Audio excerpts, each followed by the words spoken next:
believe we left off chapter 15, Beaubaton and Durmstrang.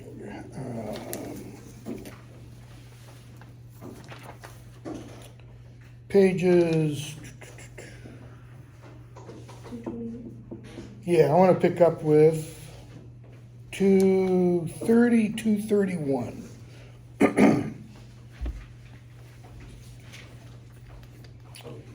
They're in defense against the dark arts,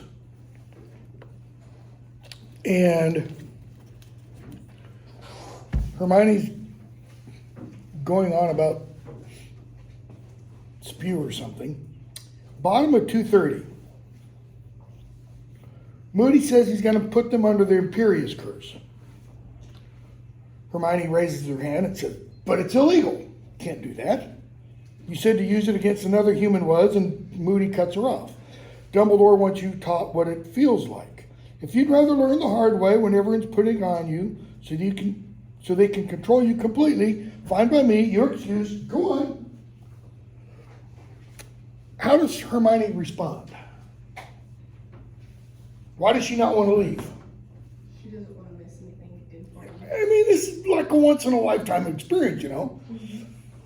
So, Hermione doesn't leave, okay? Harry and Ron grin at each other. In 231, so Moody starts putting people through the Imperious Curse. We see Dean Thomas hop around the classroom, Lavender Brown imitates a squirrel, Neville does gymnastics, and then he says, Potter, you next. It was the most wonderful feeling.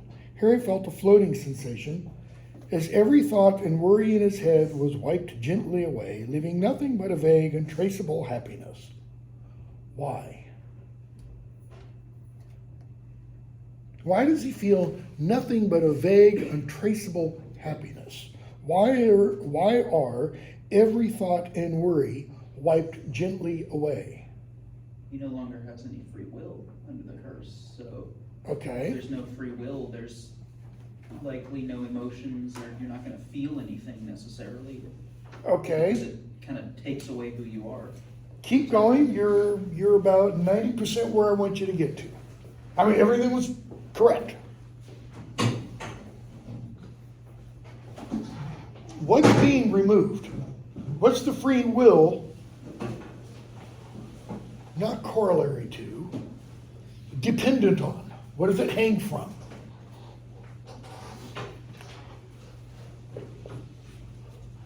Identity? I. Myself, my identity. So what's really being removed? In a sense. Or being suppressed. Let me put it that way. This is similar to something else that we've already talked about. We haven't talked about it in this context or in this way before. His soul? Keep going. Like his identity of who he is? Yeah, okay. So go back to his soul. So what's it similar to? Dementors? Doing the Dementor's kiss? The Dementor's kiss. If the Dementor's kiss removes your soul, it removes your I.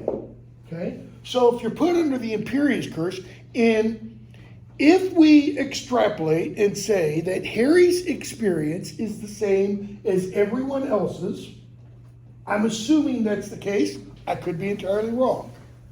Then, when that is suppressed and all you feel is bliss and happiness, what else kind of are you? Go back to the first book in the Mirror of Erised. What will the happiest person in the world see? Dumbledore says. Just themselves. Why? Because there's no desire there. The reason there's no desire there is because there's no I in what, fill in the blank, with the rest of the world. What must every work of fiction have? You can't use this for poetry because poems sometimes don't.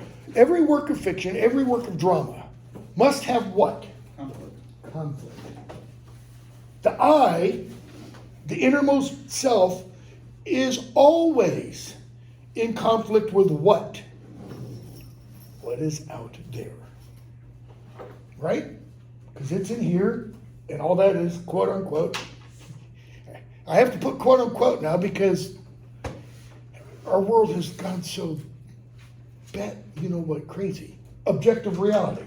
I was just talking with one of my colleagues. He said, Ted, I feel like we're in a universe adjacent to intelligence. Notice, we're not in an intelligent universe, we're adjacent to that universe. We're kind of, I said, yeah, it's kind of like the Matrix, it's kind of on the fritz. So, he stood there feeling immensely relaxed, only dimly aware of everyone watching him. And he hears Moody jump onto the desk, jump onto the desk. Harry bends his knees, obediently preparing to spring, jump onto the desk 3 times. And then a thought enters his mind. Why? Similar to anything else we've seen, let's say, in Lord of the Rings, Frodo's sitting there on Ammon Hen. He sees the red eye. He knows what it's doing. And another voice pops into his mind. Take off the ring, take off the ring. Fool, take off the ring, you know. What's the other voice? It's the eye reasserting itself. And I think what Rowling, I have no idea whether she really thought through all this or not, but I think it's kind of suggesting the eye can never finally, fully, completely be suppressed. You can try, you can beat it down, but it's still there. Another voice had awoken in the back of his brain. Stupid thing to do, really. What's the stupid thing to do? To jump on the desk. No, I don't think I will, thanks, said the other voice a little more firmly. No, I don't really want to. Jump. Notice, that's a command. It's not a suggestion. Okay? Next thing Harry felt was considerable pain. Why? He both tried to jump and tried not to jump. Tried to, split the needle, so to speak. Now that's more like it, says Moody. Look at that. You lot, Potter fought. He fought it. He damn near beat it. We'll try that again. Okay? An hour later, Moody had insisted on putting Harry through his paces 4 times in a row until Harry could throw off the curse entirely. So does that mean Harry puts it off on the 5th time, or is it on the 4th time that Harry puts it off entirely? Not sure, okay? How does he do it? Go back for a moment.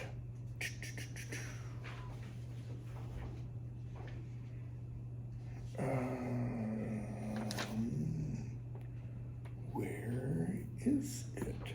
It's in the first class with Moody, where Moody says it takes what to do this? Strength of character.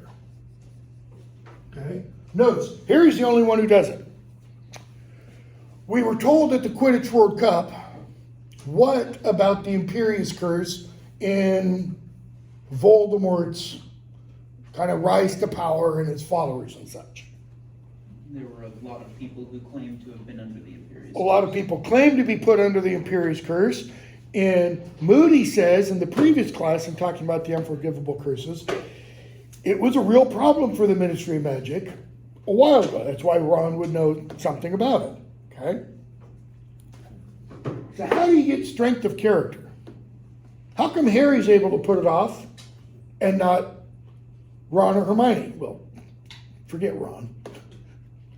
Why not somebody else? How do you get strength of character? What builds character? Experiences.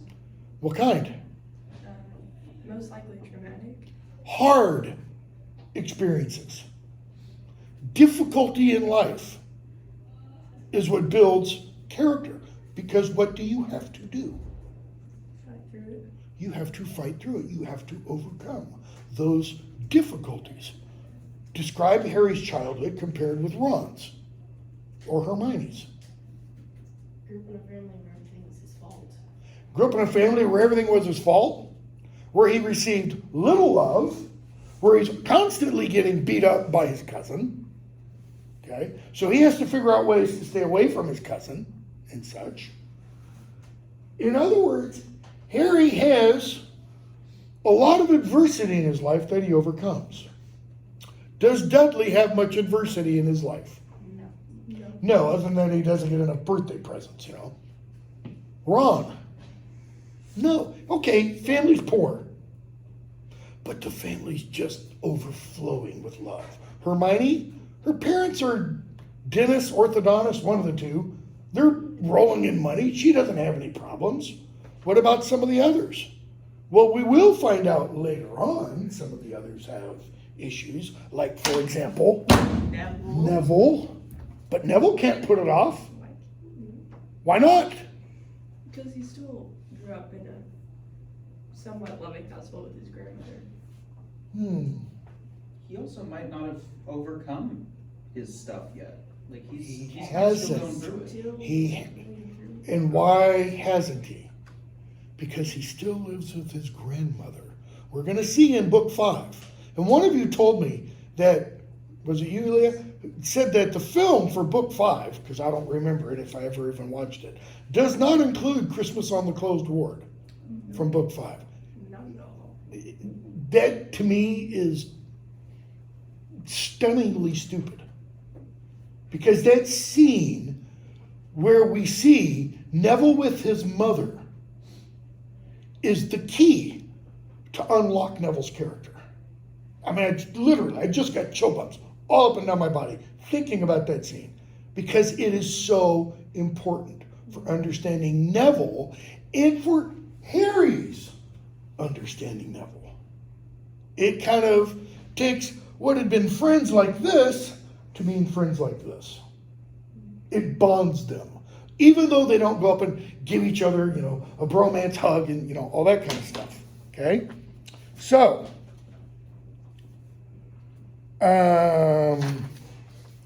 we hear about the Triwizard Tournament.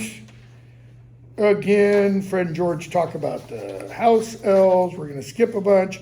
We see the Beauxbaton students and Madame Maxime arrive, and we see the Durmstrang students and Karkaroff arrive. Chapter 16, Goblet of Fire.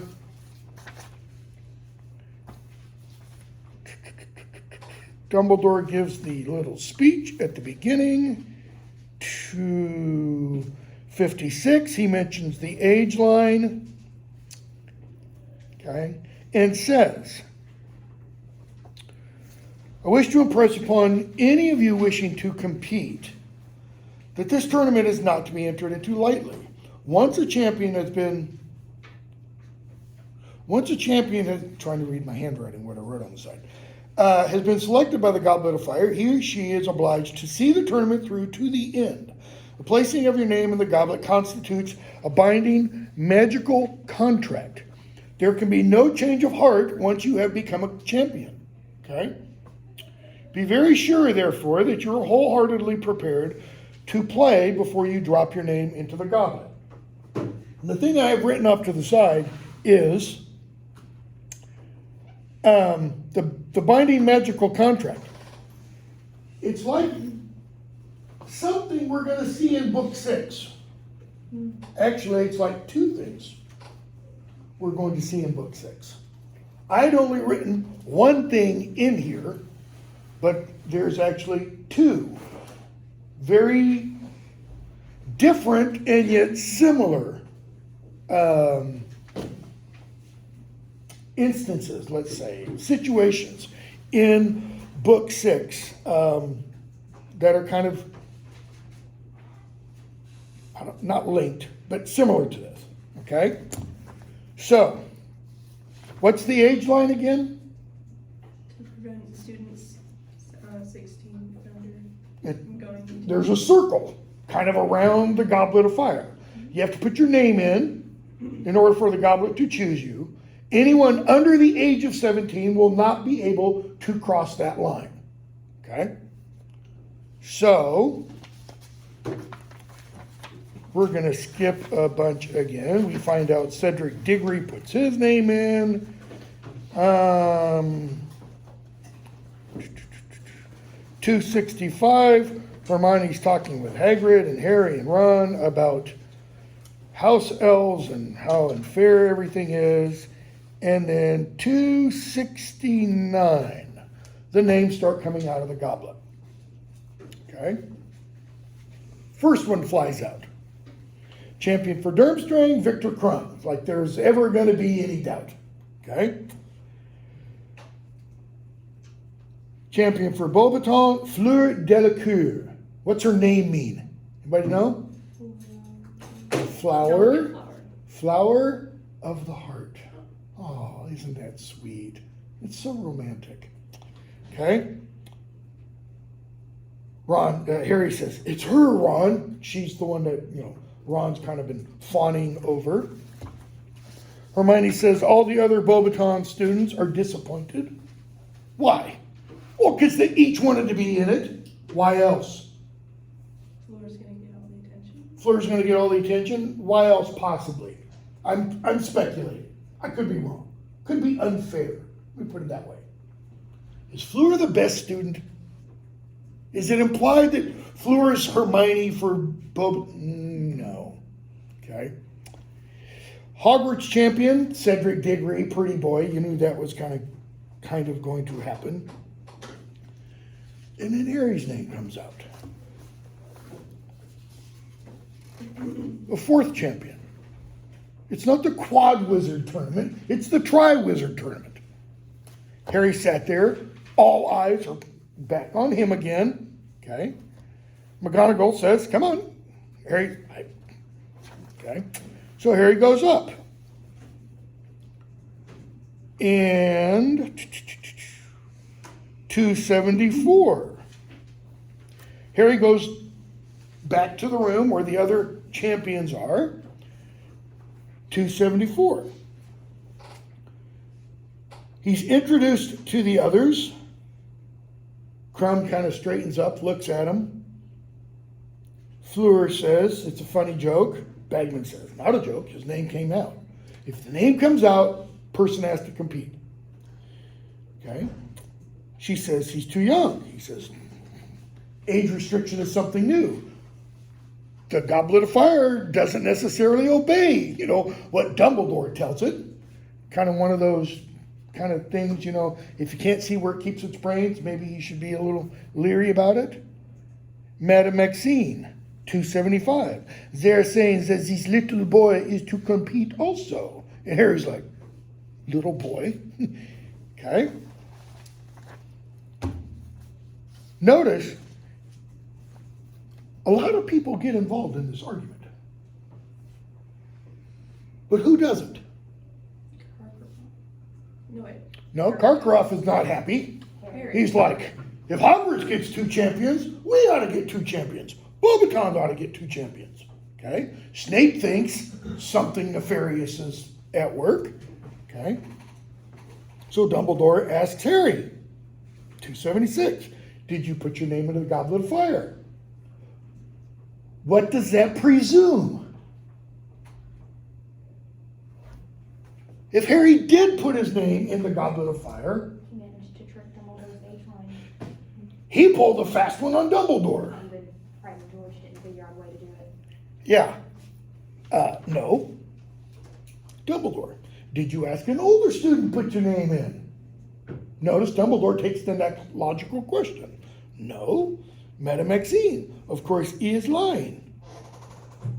McGonagall. He couldn't have crossed the age line, right? Because what happened to Fred and George? Big long beards, white hair, Dumbledore must have made a mistake with the line, she says. Dumbledore, it's possible. Dumbledore's always willing to admit he could have made a mistake. Who comes to his defense? Dumbledore, you know perfectly well you did not make a mistake. I mean, there's McGonagall's, like, his Patronus, of a sort. She's always coming to his defense. Thou shalt not let McGonagall Yeah, thou shalt not, well, or thou shalt not mess with Dumbledore if McGonagall's in the room, okay? Or Hagrid, yep. So, Karkaroff appeals to Crouch and Bagman. Why? Because they're kind of the ones in charge. They're judges. And what does Crouch say? You must follow the rules. Have to follow the rules. Can't bend the laws. Even though we will find out much, much later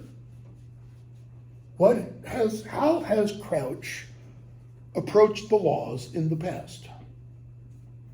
When he was, for example, head of magical law enforcement, I can't remember its exact name. He didn't consider wavering once or bending it at all, even for his own son. Okay, He let orders kill Dark Wizards and give Sirius a trial. he authorized, notice, one person authorized the quote-unquote unforgivable curses. No act of the ministry, no meeting of the Weisengamat, no parliamentary discussion. One person has that authority. Rowling's kind of saying, there's something fishy about this whole idea of justice and law, right? So, Bagman, Barty knows the rule book, back to front. So Karkaroff says, we got to resubmit the names. Bagman says, doesn't work that way. Once the Goblet of Fire goes out, once it's just a goblet, it doesn't light up again till the next Triwizard Tournament. Okay? Moody comes in the room. So Moody's not there for any of that previous discussion. Karkaroff says it's convenient that, Hogwarts gets two. Okay? Moody says, binding magical contract, like Dumbledore said. Convenient, eh? Karkaroff, convenient? I don't understand. Don't you? Someone put Potter's name in that goblet, page 278, knowing he'd have to compete if it came out. Okay? What's Moody's point? Someone's setting Harry up. Someone's setting Harry up. Somebody wants Harry to die. Well, what is this? How does this fit with what we know of Moody's character? He's paranoid. Paranoid and conspiracy theory. There's always some dark plot involved. Okay? He hasn't been able to retire. Yeah. But, let's go to the real world for a minute. Imagine you're a quote-unquote spook. You've been undercover, long time, etc. What do you start to do just for simple things that happen around you? You might be a little twitchy, Got a brother-in-law, ex-cop, goes in a restaurant. Has to sit where you can see the door. He always sits where you can see the door. Wall to his back. Pardon? Yeah, wall to his back, essentially. Just situational awareness. Can't get out of it. Hasn't been a cop for several years, but it's just always there. Part of that's also because he worked undercover for a while, So, Moody says, top of 279, maybe somebody's hoping Potter is going to die for it. There's silence, and then Bagman, Moody, old man, come on, Harry's just okay? Imagining things, seeing things, am I? Had to be a skilled witch or wizard who put his name in. Madame Maxine, what's the evidence? Prove it. Because they hoodwinked a very powerful magical object. That is, the Goblet of Fire isn't just some goblet they pull off a table and somebody puts a spell on and it becomes the Goblet of Fire for that instance. It's a very old magical artifact that when there is a new Triwizard Tournament, it just kind of turns on by itself. Okay?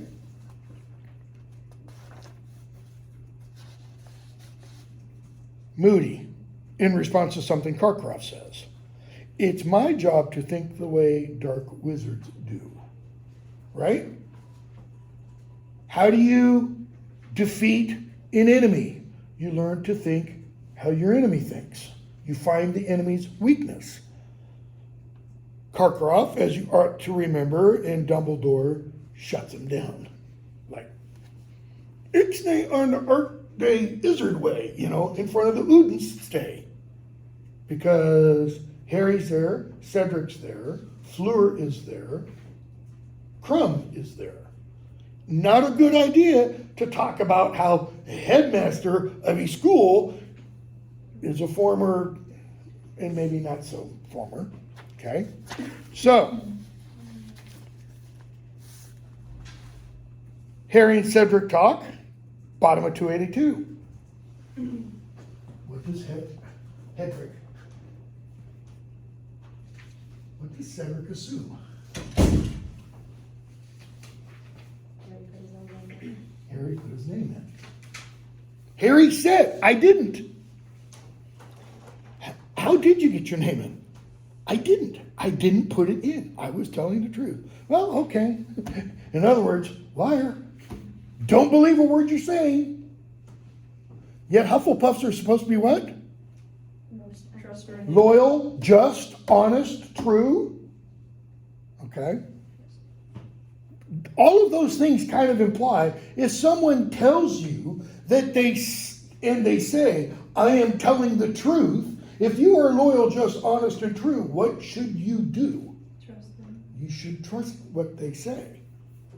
I think this, by the way, is a little bit of foreshadowing. Like 6 pages, 3 or 4 pages, foreshadowing.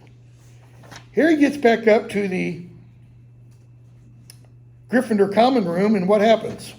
They're celebrating. Yeah, well, what really happens? 286. And Ron. Who isn't celebrating? Ron.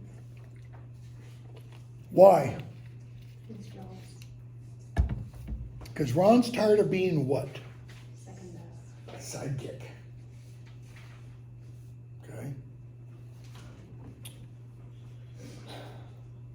So, 286. Congratulations. What do you mean? Says Harry. Well, I mean, no one else got across the age line. I mean, Fred and George. What'd you use? Invisibility cloak? Invisibility cloak wouldn't have got me over that line. Oh, right. Well, thought you might have told me if it was the cloak. Why? Because it could have covered both of us, I didn't put my name in that goblet. Someone else must have done it. Why would they do that? It's okay. You can tell me the truth. What has Ron just told Harry? He doesn't believe it. You're lying to me. Has Ron ever told Harry before, I don't believe you? Harry says he hears voices. Don't tell anybody else. In other words, I believe you, but others won't. Okay? Ron, I'm not stupid, Echoes of book 7. Harry, you're doing a really good impression of it. You want to go to bed, Harry? I expect you'll need to be up early tomorrow for a photo call or something. And what do we get? Seemingly, because it's the next chapter, tomorrow. Weighing of the wands in who's the picture of? Rita Skeeter. Rita Skeeter. Photo call. Okay. So Harry talks with Hermione. He sends a note to Sirius about his name coming out of the Goblet of Fire.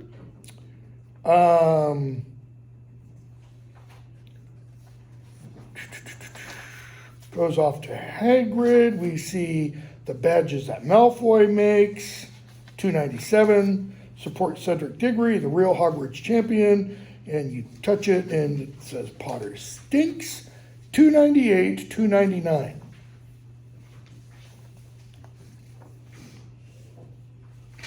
Harry Malfoy get in an argument before Defense Against the Dark Arts, before potions. Okay? And 298, Malfoy kind of challenges him. They look at each other. Harry yells a spell. Malfoy yells a spell. Dens algeo. Dens, teeth. Algeo, Latin, increase, grow. Harry's spell hits Goyle in the face. Malfoy's hits Hermione. Okay? And then Snape shows up. Malfoy says, Potter attacked me. Harry says, we attacked each other at the same time. Notice Harry doesn't say, Malfoy attacked me. Yeah, because he's still being honest and saying, oh yeah, Okay. I still did that, but so did he. Snape looks at Goyle. He's got boils or something coming out of his face. Ron says, Malfoy got Hermione. Look! What's happening to Hermione? Her teeth are her. Those two front teeth are growing down. Like they're now past her lower lip. Already this is happening. Pansy Parkinson is laughing at her. Snape, top of 300. This is where we see how mean and SOB Snape is. I see no difference. Now, does Hermione have two big front teeth to begin with? Yes, she does. But now they're really big. And she runs off crying. Okay. So Snape takes a bunch of points from Gryffindor. Colin Creevy comes in, takes Harry off for the weighing of the wands. Harry meets Rita Skeeter. We're going to skip a bunch. Rita Skeeter's wand does what? It just writes. It writes on its own. Harry answers the question and the wand writes, and it's not what Harry said. Okay? The quick quill, not the wand. Right. Quick quill. Sorry. So who does the weighing of the wands? Ollivander. Okay. And who do we find out made Victor Crumb's wand? This is a little clue for later on in books. 7. It's 7. Is it 7 or is it 6? Actually, 6. there might be mentions of. There is. It is mentioned, I believe, in book 6, but it really gets big in 7. Grigorovich, a European wand maker. Okay.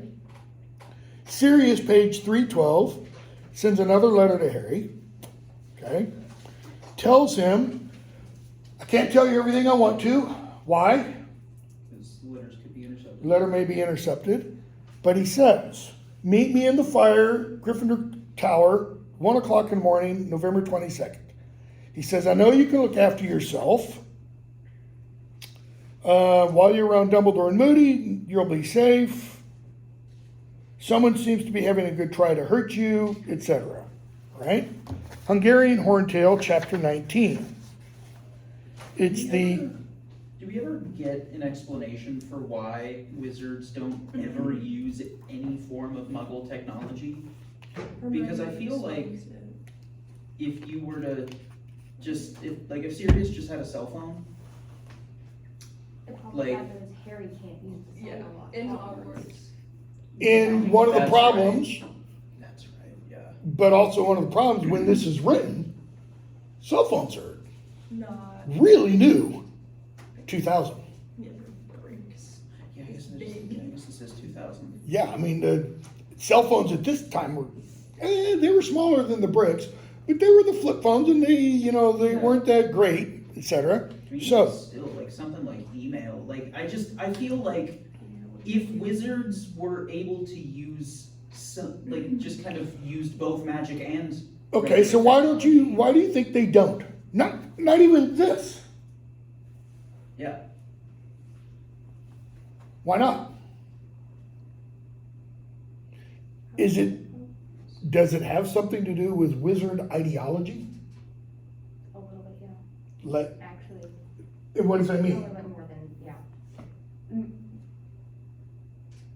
Though I'm kind of thinking here those who believe they're superior to Muggles, mainly the purebloods who are all pureblood woohoo, but they believe they're superior and they know ways work just fine, so if it ain't broke, don't fix it, and that kind of stuff. I think that's probably quite a bit of it. I think another thing is just that if it's Muggle technology, you wouldn't, as wizards or witches, you wouldn't want to try to contract to get like electricity in your house. Okay. Because then the Muggles could assume something based off of what you have in your house And- what you look like. Is it needed? No, they have the ability, so why would they risk? You know, why do, go back to the first book, and we didn't talk about this. Why do witches and wizards, the magical world, do everything they can to keep themselves hidden from the Muggle world? Because Muggles knew they would exploit it, they want magical solutions to all their problems. That's exactly what Hagrid tells Harry, because Harry says, why is there a Ministry of Magic? The Ministry of Magic is not to, from Hagrid's perspective, at least what he tells Harry, it is not to govern the witches and wizards, it's to keep them secret from the non-magical world. Why? Because in the non-magical world will want magical solutions to all of their problems. Okay? Which kind of begs the question, can magic solve problems of the non-magical world? And I think one of the things Rowling shows throughout all 7 books is no. Why? Ultimately, because it's not that kind of magic. I mean, yes, there is magic that comes from a wand or that comes from a potion. That's not the important magic in the novels. Okay, we'll talk about that a little later. So, the article comes out about Harry. Okay? Which is all lies. And turn page.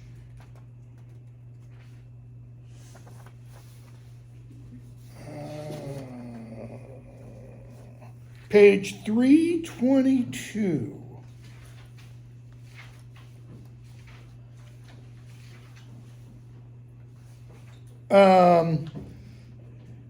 Moody says, "Nice cloak, Potter." Harry stared at him in amazement. The large chunk missing from Moody's nose was particularly obvious at a few inches distance. Moody grins. Yeah, it can see through invisibility cloaks. It's come in useful at times, I can tell you. Just kind of let that hang and apply that to what you either know now, if you've read all 7 books, or what we will come to hear about Harry's invisibility cloak in book 7. Okay? Harry goes off to his meeting with Hagrid. Hagrid, walks him around the grounds, meets up with Madame Maxime. So Hagrid's taking Harry along on, is this a date? With Madame Maxime? And he shows Harry what? The first time. Dragons. First task. Does he tell Harry exactly everything that's got to be done? No, he doesn't. He just knows dragons are involved. Okay? What do we know about dragons? They're dangerous. Popular, myth, right? They're not tame. Hagrid kind of thinks they are. It's why he raised Norbert, etc. So Harry's thinking, let's see here. Fleur knows, Karkaroff knows, Harry knows. Who doesn't? Cedric. So, Harry meets with Sirius in the fireplace. Sirius tells him, top of 332, don't worry about dragons, we'll get to that in a minute. Okay, he says literally, dragons we can deal with, Harry, but we'll get to that in a minute. Harry's kind of thinking, can we spend a little bit more than a minute? Because dragons are big and scary. And he tells Harry about Karkaroff. He was a Death Eater. He made a deal with the Ministry. He was in Azkaban when I was there, etc. Okay? He says, I've been reading the Daily Prophet. I've been reading between the lines of that Skeeter woman's article last month. All right. He goes on and says, 333 at the bottom, I've been hearing some very strange things. Death Eaters are a bit more active. Did you hear about a Ministry of Magic witch who's gone missing? Harry, Bertha Jorkins? Yep. She disappeared where? Albania. In Albania, the last place that Voldemort was known to be. She would have known the Triwizard Tournament was coming up. How? Just because she worked in the Ministry of Magic? He worked for International National Games and Sports, right? Yeah, she worked for the IOC, the International Olympic Committee, essentially. Okay? Sirius, top of 334. I knew Bertha Jorkins, he says. She is a few years above your dad and me. She was an idiot. Meaning, she would get involved in a situation easily. Okay? So, what does he not essentially get to tell Harry about the dragon? What to do about him. Later on, we find out he kind of suggests conjunctivitis or something like that. Anyways, first task, chapter 20.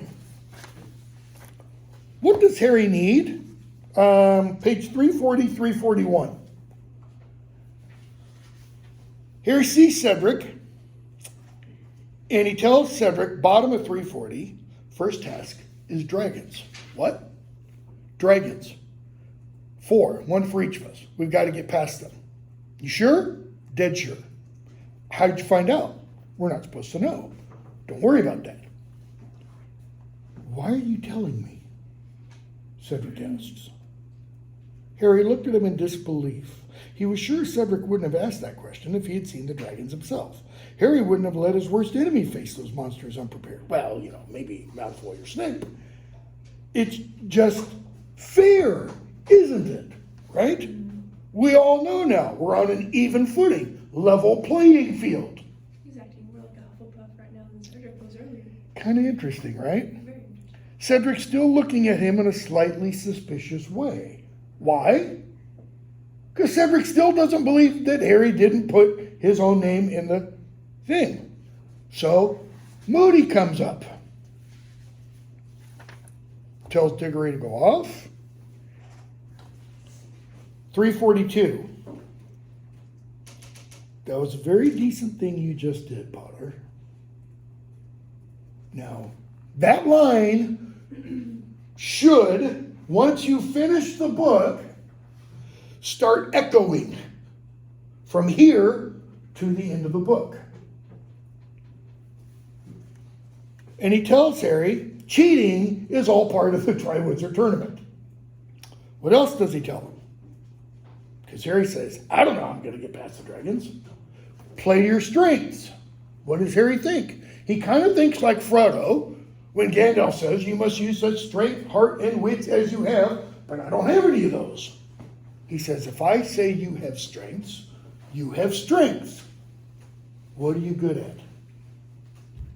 It's not reading, it's not studying, it's not potions. Okay? What's Harry good at? What's his happy thought? Flying.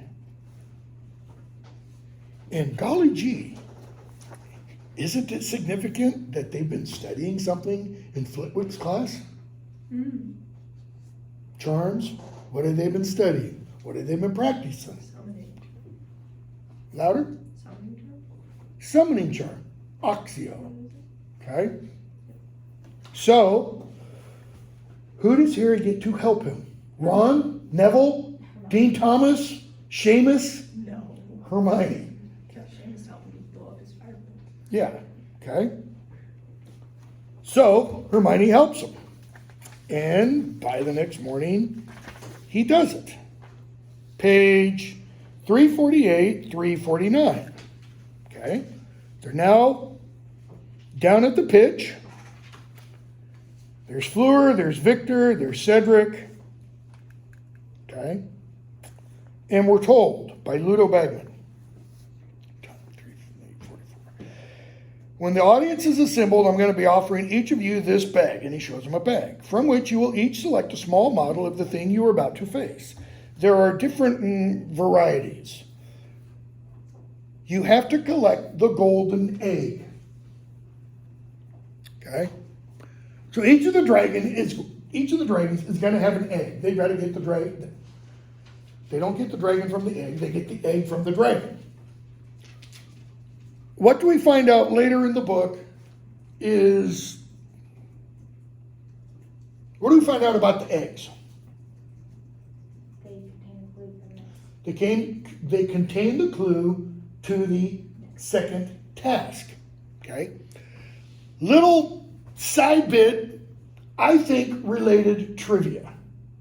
Not really trivia, it's real world history. Second World War, once the Brits figured out how to decipher German code using the Enigma machine, okay? Took them a couple years. A lot of women were involved. Trying to remember the movie. Imitation Game. Is that it? Benedict Cumberbatch? Yeah. Yeah. The Enigma machine, once they input the German code, would spit out what it really means. Okay? That code, or that printout, was then taken. This is in the, what are called now Churchill's War Rooms, beneath central London. These have been closed from the end of World War II until about 1993, 94. They first opened them up again, I think it was 94. I first visited them in 95, when only a very small portion of them were open. I mean, they're vast. More has been opened since then. And what you discover if you go to Churchill's War Rooms is that Churchill would receive, I think it was daily, Winston Churchill, Prime Minister of Great Britain at the time. I think it was almost daily, but it was at least whenever a new code had been deciphered, a new transmission had been deciphered. He received that output, that printout, in a golden egg that he opened. He was the only one who saw it.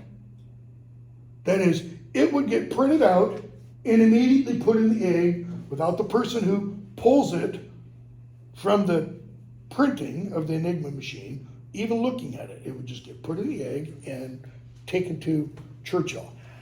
I don't know that Rowling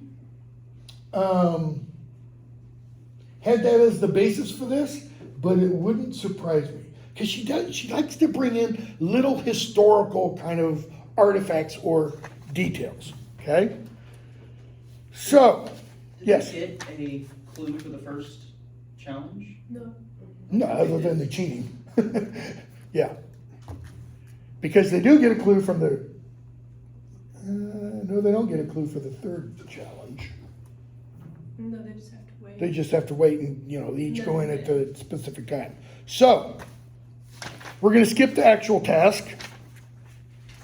Other than hearing, 354, Ludo Bagman say, "Great Scott, he can fly. Are you watching this, Mr. Crumb?" Notice, by the way, how long the first task takes. It's like 4 pages total compared to the film. I do remember this from the film. It's long, and what happens? Harry's dragon breaks out of the Kermit center. Breaks out of the stadium thing and flies all over and damages Hogwarts, and Harry's chasing it, and total nonsense. Okay? Right. So, they get their points, and what happens at the end of the task? Ron has a change of heart. That's where you're going right about Ron. Ron has a change of heart, or another way of putting it, He realizes. Ron opens his eyes. He realizes Once he sees what Harry had to do, he's like, okay, I believe you now. That was pretty dangerous, okay? And everything's fine, right? Harry welcomes him back with open arms. Not exactly. They do the boy forgive you. Not exactly. Well, even there, it's a little frosty. Okay. House Elf Liberation Front. I'm going to skip almost all of, I think. Hermione's trying to free the house elves.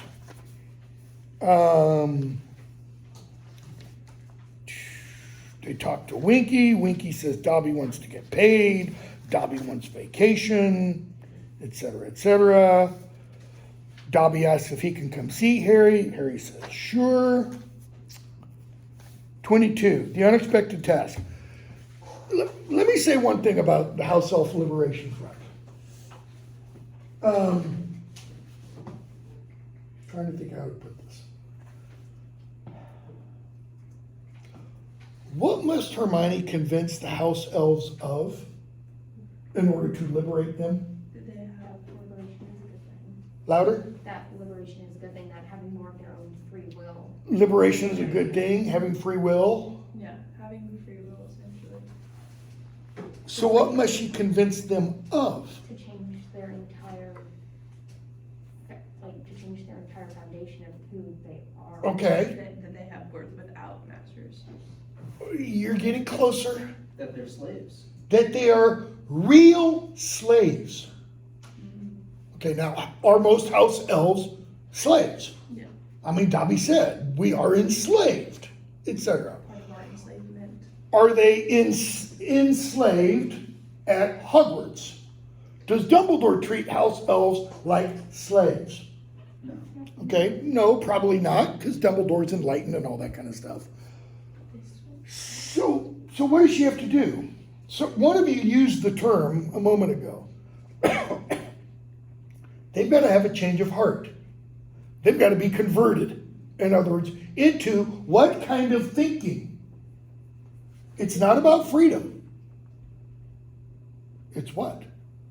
That we are being oppressed.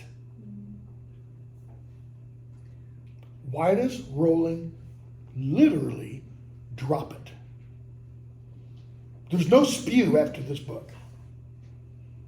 The only other quote-unquote enslaved house elf we meet is whom? After this book. Creature. Okay? Shouldn't go there, probably. So what must Hermione make the house elves feel about their existence? And I don't mean all house elves in general. I mean the house elves at Hogwarts. They have to feel oppressed. Their lives have got to be horrible. They have to feel that in their bones. And yet, They're all happy. they're happy. Well, bar Winky, they're all happy. Bar Winky, because Winky used to work for The Crouches. Crouch, okay? And she's loyal to them, all right?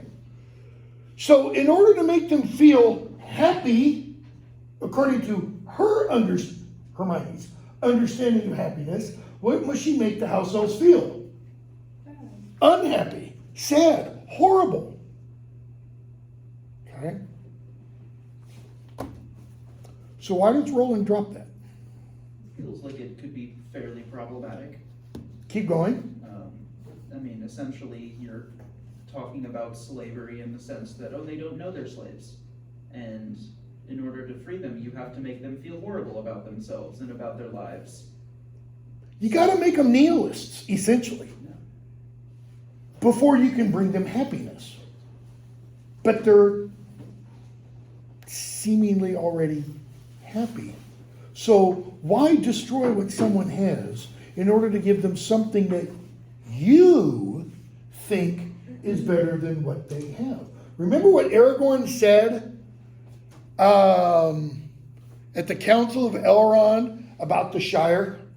It was implied about the Shire. He said, essentially, rough men have to stand guard.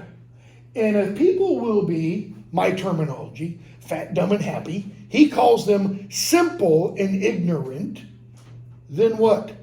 Simple and ignorant they should remain. The house elves at Hogwarts. I'm not talking about the Malfoys, house elves, because I think you have to imagine Dobby wasn't the only one, probably. Okay? But at Hogwarts, they're simple, sure, but they enjoy life. And Dumbledore apparently is not a malevolent dictator, all right? He's not opposed to not paying. And he's not opposed to pay, he's not opposed to vacation and holidays and They just told later that he offered Dobby weekends off and 10 galleons a week, and Dobby had to, quote, beat him down. yeah, Dobby didn't want that, okay? Yeah, even he struggles with his own identity and free will, and he's the most, I suppose, like. The most enlightened, yeah. Yeah. Okay, so the unexpected task. What is it? Asking out a girl. The Yule dance, okay, and Harry's got to get a date. Who should be Harry's obvious choice? Jenny. Who's with them all the time? Hermione. Hermione's right there. Why not just ask Hermione? Okay, big bushy hair, but her teeth are fixed now. I mean, they're not this long, and they're not even as long as they were before Malfoy's, because she lets Madame Pomfrey just, no, keep going, a little bit more. Okay? Why is it so hard? Go back to when you were 14 years old. Okay? Packed when you're 14. Humans are scary. Humans are very scary. And 14 years Rejection old. is scary. Okay? Who's the emphasis on in this chapter? Is it Harry? I mean, it's his task. Mm-hmm. Is it only his task? No. No. Everybody else has got to get a dance partner too. Okay? What do we see burst into flame in this chapter? That's kind of been on low simmer. Ron and Hermione. Ron and Hermione. Why do they argue so much? Because they like each other. Because they like each other. Okay? Who do we see transformed? Hermione. She comes down the stairs, kind of like Cinderella. In her blue dress, not pink. Blue dress, beautiful hair, makeup. She looks like Lily James from the Kenneth Branagh Cinderella film. Best Cinderella, by the way, film that's ever been done, if you know the story. So that Ron and Harry, at first blush, they don't even recognize her. All right? 405. Hermione, your teeth, what about them? They're different. You expect me to keep those fangs, et cetera, et cetera. Okay. Harry gets a letter from Sirius. He congratulates him. Harry and Ron are looking for Hermione at the ball. Who do Harry and Ron finally invite? The Patil twins. Describe Padme and Parvati. The prettiest fourth-year girls. It's They're not- drop dead gorgeous. Yeah. Okay. And their dresses in the movie make me so angry. Patil, last name. What nationality? I know they're English. Indian. What ethnicity? Indian. Long black hair. They've got gold, I think, braided in it. I mean, they're just tongue down, out of the mouth kind of thing. How do Harry and Ron treat them? Not good at all. Stupid. Okay? So they ditch them. And you could apply, I was intentionally vague there. They ditched them. Who ditches who? The girls ditch them. Because Then Harry and Ron essentially ditched them. Okay? This is the other really big problem I have with the movies, is in the book it says they get asked to dance by some of the Beauxbatons boys.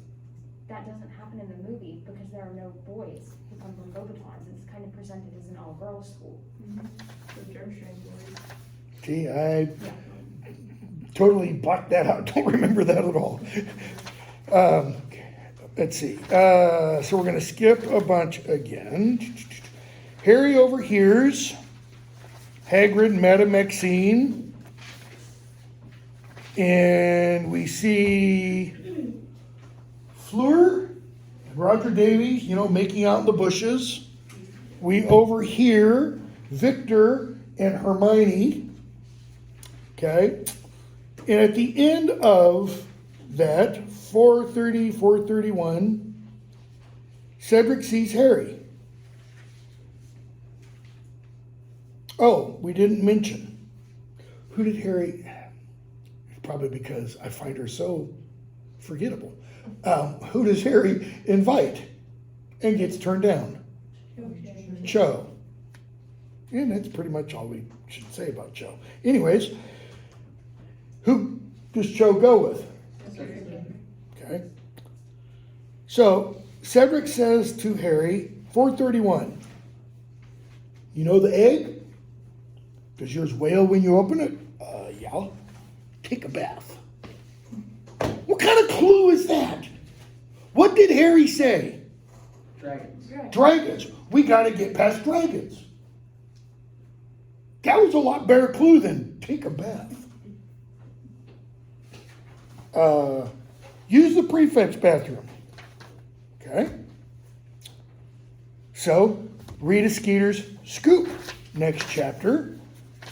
Dumbledore's giant mistake. What do we discover about Hagrid? We kind of knew this before, right? Or assumed something DNA weird had happened. Hagrid's father was a human, and his mother was a giantess. Okay? 450, 451. They go off to Hogsmeade, and Hermione sees Rita Skeeter. You horrible woman, Hermione says. You don't care, do you? Anything for a story, and anyone will do, won't they? Even Ludo Bagman. Sit down, you silly little girl. Don't talk about things you don't understand. I know things about Ludo Bagman that would make your hair curl. Not that it needs it. What does she know about Ludo Bagman? Things that would make even Hermione's hair curl. Yeah, but what? Sorry, I mean, jump to later on in the novel. his history.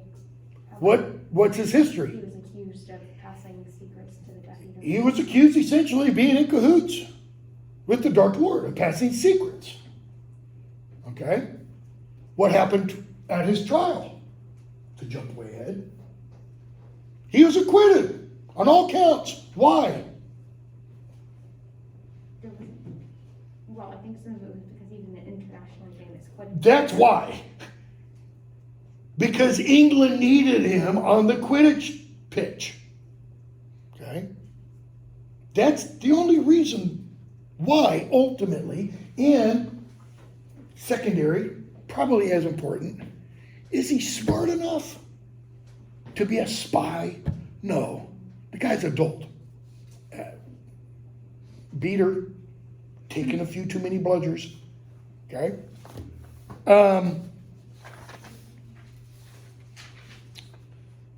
They go down and talk to Hagrid.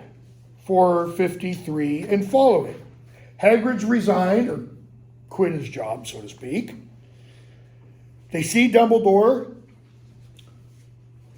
there. Dumbledore's trying to convince Hagrid, I'm not taking your resignation, etc. I expect you back in class and such.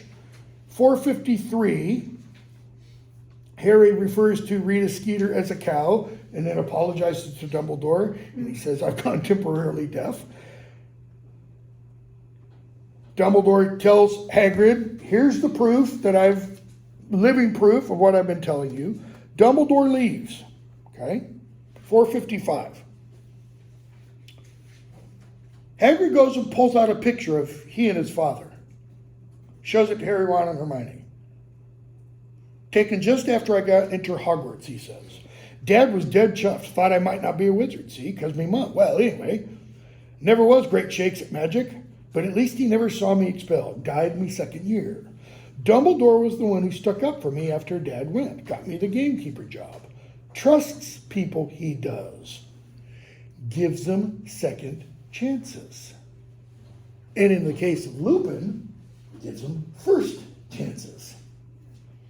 That's what sets him apart from the other heads, see? He'll accept anyone at Hogwarts, long as they have the talent. Knows people can turn out okay, even if their families weren't, well, all that respectable. Put that statement next to what Hagrid tells Harry, Ron, Hermione, Fred, George, Arthur at Flourish and Blotts in book 2. Bad blood, rotten to the core. No one knows, everyone knows, Malfoys are worth nothing. And yet here he says, Dumbledore knows what? People can turn out okay even if they're family. Notice what he's not saying. He's not saying Dumbledore says people can turn out okay. He's saying Dumbledore recognizes that this is a truth. So, if you are bad blood, rotten to the core, what can happen? You can change. You can change. You can change. It's our, book 2, choices, Harry, that show what we truly are, far more than our abilities. Why? Because you're born with ability. That's talent. You can't change that. You can not practice it, okay? But you can make a conscious choice to be something other than what you are.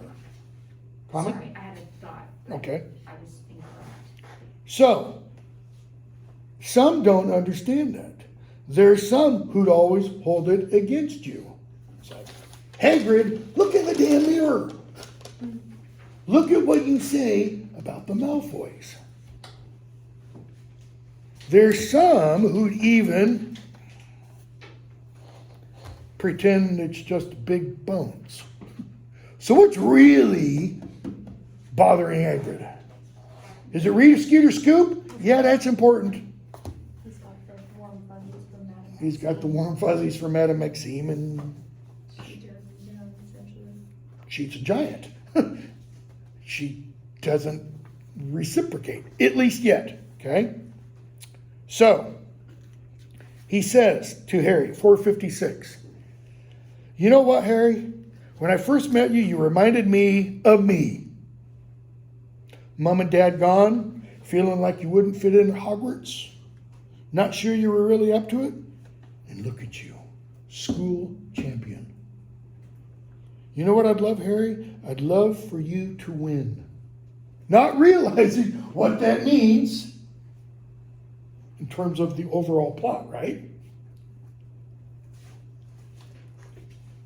Why? It'd show them all. You don't have to be pure blood to do it. Back to the blood. And we're back to the blood. Is Harry pure blood or is he? Mom's a witch, Dad's a wizard. Okay, Mom's parents weren't. I stand by you almost have to create a couple of new classification systems, like full blood or something like that. That doesn't mean pure blood. Full blood, quarter blood, three-quarter blood, Elizabeth Warren, 1064th. Where does the nonsense end? Okay? According to the United States, quote-unquote, federal government's racial classification, if one of you could find that you had an ancestor 200 years ago who was black, you could identify. Well, take that back. You don't even need any proof to identify. You could walk into class tomorrow and say, I identify as, and who can challenge you?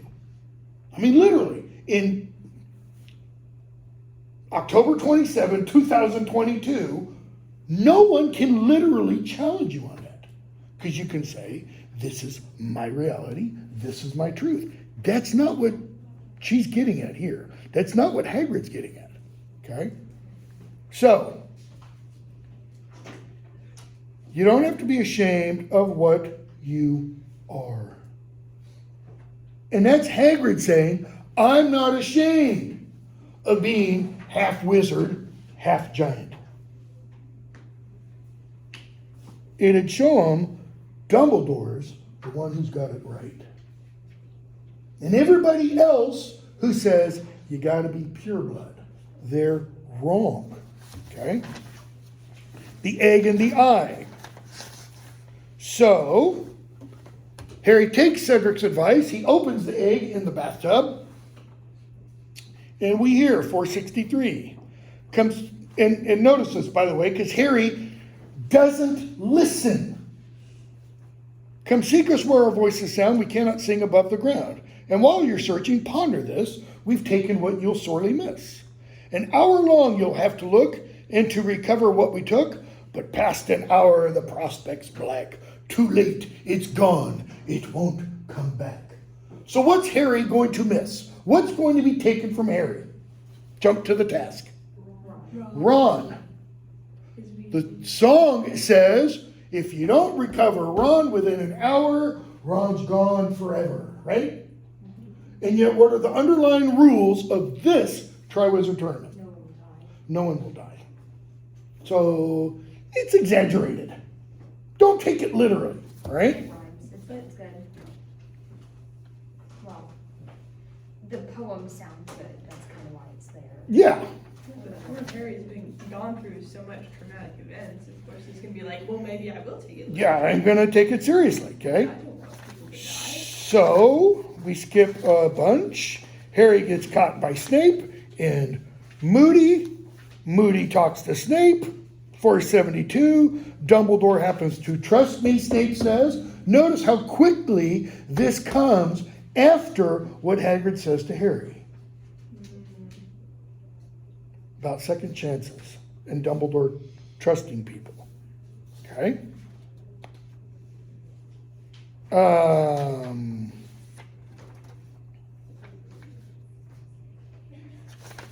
Harry shows Moody the map.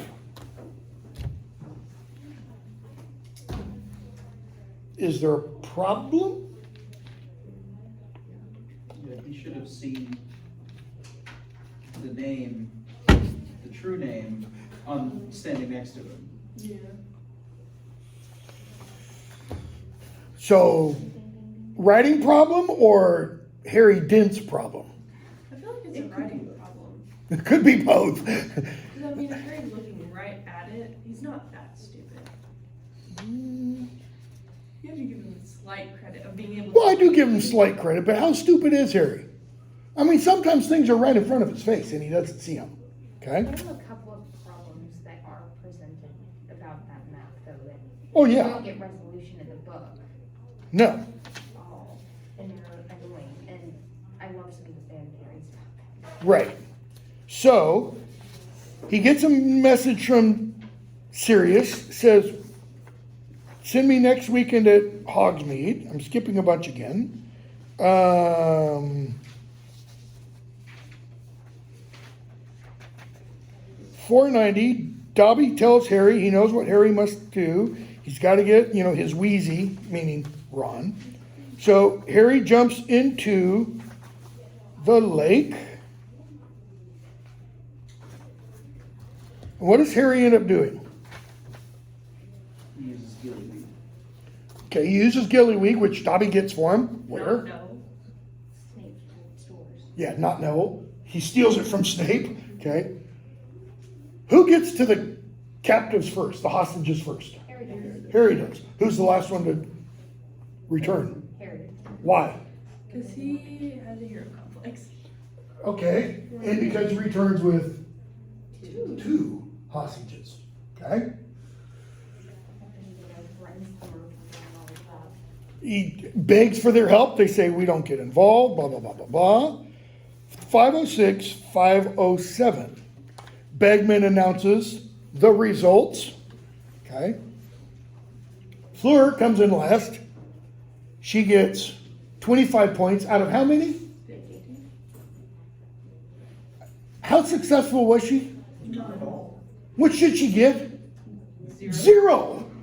I mean, she's a total complete failure. Okay? And she says, I deserve zero. All right?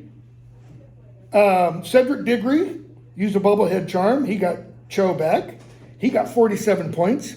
Victor Crumb, 507, used an incomplete form of transfiguration. He got 40 points. Harry Potter used gillyweed to great effect. He returned last, well outside the time limit of an hour. However, the Merchieftainess tells them Harry stayed for all the champions and he was the first one there.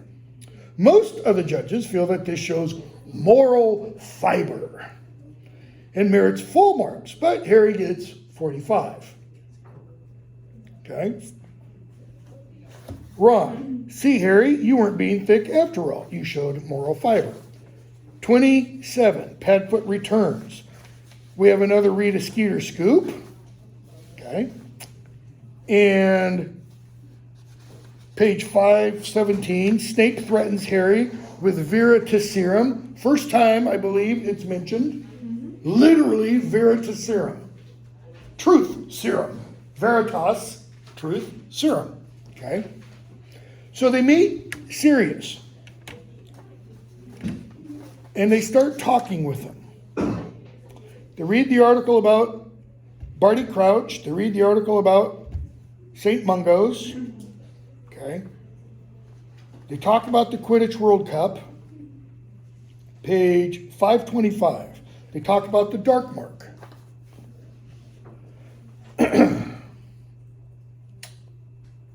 And Hermione says, bottom of 525, in a heated voice, he, Barty Crouch Sr., sacked her, Winky, just because she hadn't stayed in her tent and let herself get trampled. Ron, Hermione, give it a rest with the elf. Now look at Sirius's response. He shakes his head. Shaking his head means what? You're wrong, Ron. She's got the measure of Crouch better than you have. Little lesson here. If you want to know what a man's like, take a good look at how he treats his inferiors, not his equals. And go from there straight to, forget the rest of this book, book 5.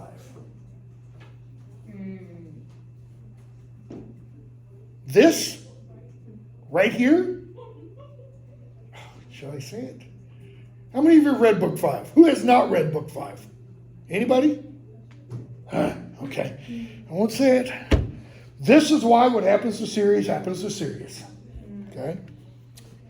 All these absences of Barty Crouch, Sirius's point is, it's not like him. Harry, you know Crouch then? Oh, I know him. He's the one who gave the order for me to go to Azkaban without a trial. And how long did he spend there? 12 years. What? Ron and Hermione ask. Harry, you're kidding. No, I'm not. He used to be head of the Department of Magical Law Enforcement. He was tipped for the next Minister of Magic. Why didn't he get it? End of this book. Because of his son. Because of his son. Bad apple, you know. Great wizard, Barty Crouch. Powerfully magical and power hungry. In other words, he's a powerful wizard. Where's the power for a witch or wizard come from? It doesn't come from this. It comes from within. It's talent. It's ability. Okay? But he's also, we're told what? Power hungry. Right? You're born with this power. He seeks more power. Okay? So, well, you wouldn't understand. Barty Crouch was always very outspoken against the dark side, but then a lot of people who were against the dark, well, you wouldn't understand. You're too young. That's what my dad said, Ron says. Try us, why don't you? A grin flashes across his face. Why? Louder? More marauders. More marauders? I think Sirius is like, finally, there's someone to kind of take up our mantle. Here's somebody who's willing to push the envelope. Okay? All right. So, he says, imagine for a moment Voldemort's powerful. And he gives a description. You don't know who his supporters are. You don't know who's working with him and who isn't. You can know he can control people. You're scared for yourself, your family, your friends. Every week, news comes, more deaths, more disappearances, more blah, blah, blah, blah, blah, blah. And what do we jump to? Or what should we jump to if we've read all the books by now? Book 5. It's because of this conversation that Harry begins book 5 the way he does. Why he's always watching the news, reading the cover and the back of the Daily Prophet, but not opening it up. Because what's he interested in? Headlines. Okay? Ministry of Magic's in disarray. They don't know what to do. They're trying to keep everything hidden. Times like that bring out the best in some people and the worst in others. Crouch's principles might have been good in the beginning. I don't know. He said he fought violence with violence. He authorized the use of the unforgivable curses against suspects. Shoot first, ask questions later. So notice, they're no longer the unforgivable curses. Now they're forgivable. Okay? Until his son was caught with a group of Death Eaters. Hermione, what? Yep. And he gives a description of what happened. And his son was thrown to the Dementors. That's Harry's language. He gave his own son to the Dementors? That's right. I saw the Dementors bringing him in. Watched him through the bars in my cell door. Screaming for his mother by nightfall. But within a few days, silence. Why? They all go quiet in the end. Harry, he's still in Azkaban? No, he died about a year after they brought him in. Sirius, most go mad. They lose the will to live. So Crouch lost it all. One moment, hero, poised, bottom of 529, poised to become Minister of Magic. Next, son dead, wife dead, family name dishonored. Big drop in popularity. Okay? And yet he's what? Pureblood. Old family name. Once the boy died, people started feeling a bit more sympathetic toward the son and started asking how a nice young lad from a good family had gone so astray. And we're back to the end of what Dumbledore says in book 2. It is our choices, Harry, that show who we truly are, far more than our abilities. Because choices come from where? They come from inside. Okay? So, they keep talking. They talk about Snape. Hermione says, give it a rest. Dumbledore trusts Snape, etc., etc. And Sirius starts giving names of Death Eaters. It's the first time we've heard these names. And these are all people Snape was friends with at school. The Lestranges, married couple, they're in Azkaban. Avery, claimed he was under the Imperius Curse, still at large. Okay, talk about Karkaroff. Avery, by the way, is going to be the only person we are going to see in this novel and the next, I think all 3. It's going to be the only person that Voldemort uses Cruciatus on. Because he just keeps screwing up. He's like the Neville of the dark arts world. Okay? So, Madness of Mr. Crouch.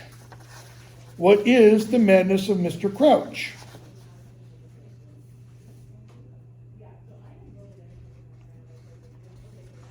$547. Oh, he randomly showed up at Hogwarts. Yeah, but before that, before we get to that, what time is it? 9. Page 547. They're trying to figure out how Rita Skeeter is getting her scoops, and Harry uses the phrase, maybe she had you bugged, like an electronic listening device. Ron, what, put fleas on her or something? Because he doesn't understand the electronic listening device. But Hermione kind of goes, ah. And so she has to go to the library, okay? Harry meets up with Crumb. Don't have time. Okay, we'll stop there. We'll pick up. We got to finish on, what day is today? Thursday. We got to finish this on Tuesday. I'm more than likely, I hate to do this. I really hate to do this. I'm going to have to post a video or two at some point for you guys to watch extra time outside of class.